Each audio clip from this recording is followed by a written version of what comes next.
Most people plant money in the wrong place and then wonder why the harvest never comes. There is a principle in Jewish tradition that explains exactly where, how, and when to plant for abundance to grow. Turn off notifications. Close other apps. What I'm going to teach you now is perhaps the most practical and transformative principle of all Jewish financial wisdom. It is not theory. It is the mechanism that has helped entire families rise from absolute poverty and build prosperity that lasted for generations. There is a teaching that the rabbis specifically conveyed when a young person was about to open their first business or when a family was starting a new phase. It was not a teaching about how to earn more. It was about how to turn every penny into a seed and every seed into a tree. Based on real stories of Jewish immigrants who arrived in Brazil in the early last century, the recurring pattern is impressive. Men and women who arrived with nothing and, in 1 or 2 generations, built stability and prosperity. Not by magic, by a principle that has been in the Torah since Genesis. In my family's tradition, my great-grandfather Moshe, who arrived around 1924 from a region in Galicia, was a farmer in his homeland. When he came to Brazil and became a merchant, he never abandoned the mindset of a farmer. He would say, as a parable engraved in our family, "Whoever eats all the seed will starve in the next season. Whoever saves the seed will eat forever." This phrase is the essence of what I will teach today. Subscribe to the channel. This kind of ancestral wisdom can change the way you see every real you earn. Tell me in the comments, do you consider yourself someone who plants or someone who consumes? Answer honestly. Today I will reveal 3 dimensions of the principle of the seed in the Jewish tradition. First, the Torah teaches that giving is planting and there is a correct way to plant. Second, the concept of zera, seed, and its connection to the Sephirah of Yesod, the foundation of prosperity.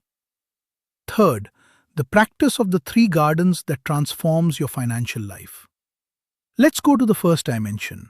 In the Torah, the act of giving, tzedakah, is not charity in the Western sense of the word. Tzedakah comes from tzedek, justice. Giving is not optional generosity, it is justice. It is returning to the divine flow what belongs to the divine flow. But here is what most do not understand. Tzedakah is seed, not payment. When you give, you are not paying God to receive back. You are planting in fertile soil. And just as the farmer does not plant and harvest on the same day, those who practice tzedakah should not expect immediate returns. But the promise is in the Torah. Aser ta'aser, give the tithe and you will be enriched. The Talmud expands on this with an extraordinary concept. It says that tzedakah is the only area where it is permitted to test the Creator. In everything else, testing God is considered a lack of faith. But in tithing, God says, "Test me in this. See if I will not open the windows of heaven." This divine permission to test shows the absolute trust that the Creator has in the principle of the seed. But, and here is the practical wisdom that makes all the difference, the rabbis taught that there is a correct way to plant. It is not enough to give. One must give with kavanah, intention, and give in the right soil. The Rambam, Maimonides, the great codifier of Jewish law, established 8 levels of tzedakah. The highest level is not giving a lot of money.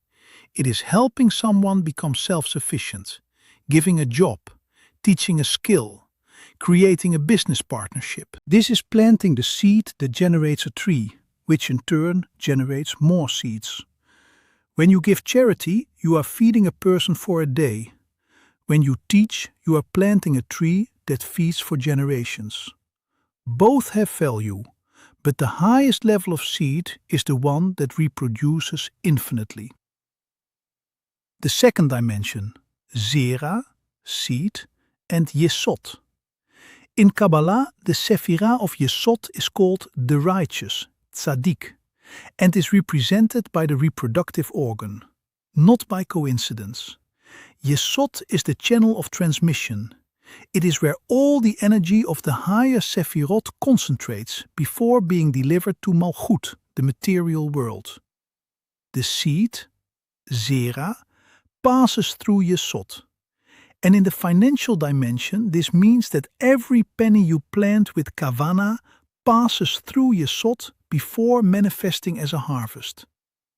If Yesod is blocked, by broken promises, by dishonesty, by lack of integrity, the seed does not germinate. Not because the seed was bad, because the channel was obstructed. Kabbalists teach that to keep Yesod clean and functional, 3 attributes are necessary. Emet, truth in all transactions. Nemanut, fidelity to commitments. Shemirat halashon, guarding the tongue, avoiding gossip and defamation.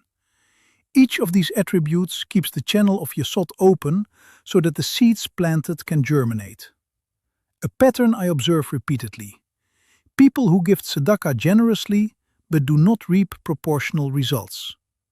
When we investigate, we often find a blockage in Yesod, whether due to dishonesty in some area or words that destroy what the hands built. The seed is good, but the channel is compromised. Third dimension. The practice of the 3 plots. My great-grandfather Moshe, in the tradition of our family, said that every wise farmer divides his land into 3 plots, and every wise man divides his money in the same way. Plot 1, the sacred seed. This is the maaser, the tithe, the first portion of any gain set aside before any expenditure. In tradition, the maaser belongs to the eternal. When you give the maaser, you are not being generous, you are being just. It is returning to the owner what belongs to the owner.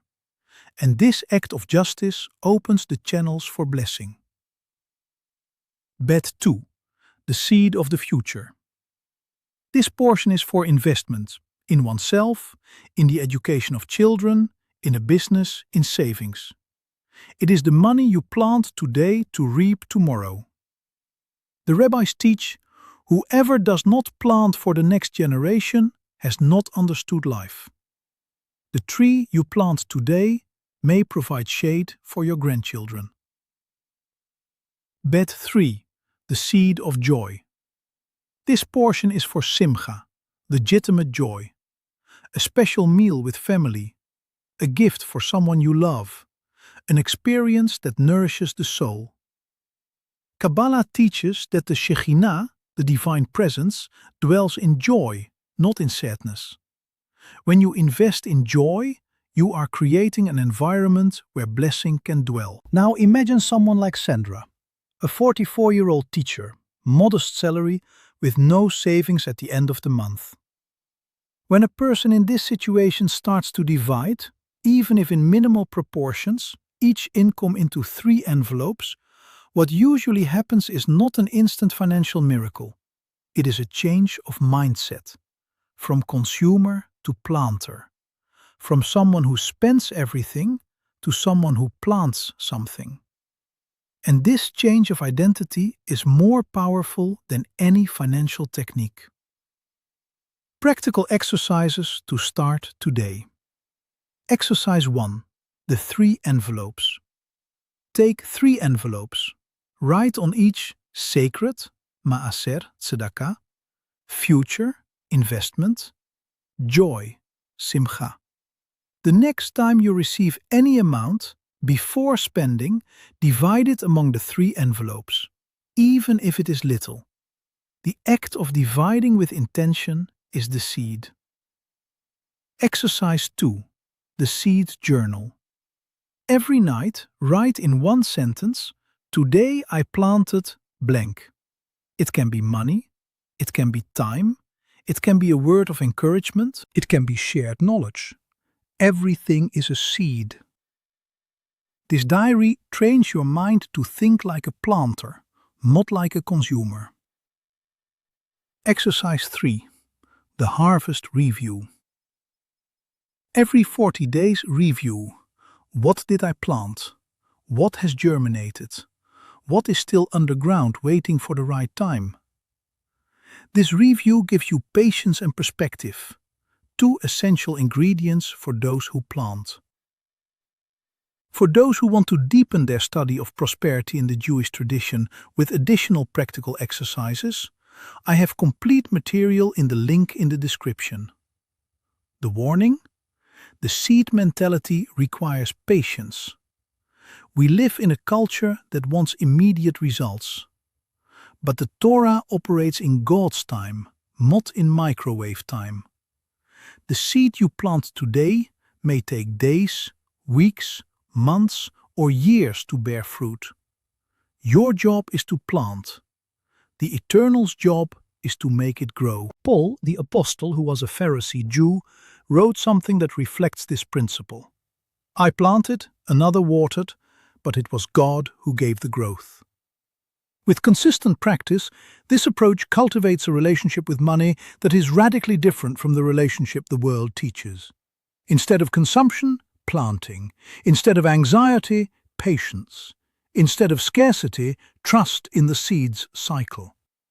If you start practicing the 3 gardens and notice changes, internal or external, come back here and share. Your story is a seed too. It can germinate in the life of someone who will read your comment. Let's recap. The principle of the seed teaches that tzedakah is planting, not payment. Yesod is the channel that needs to be clear for the seed to germinate.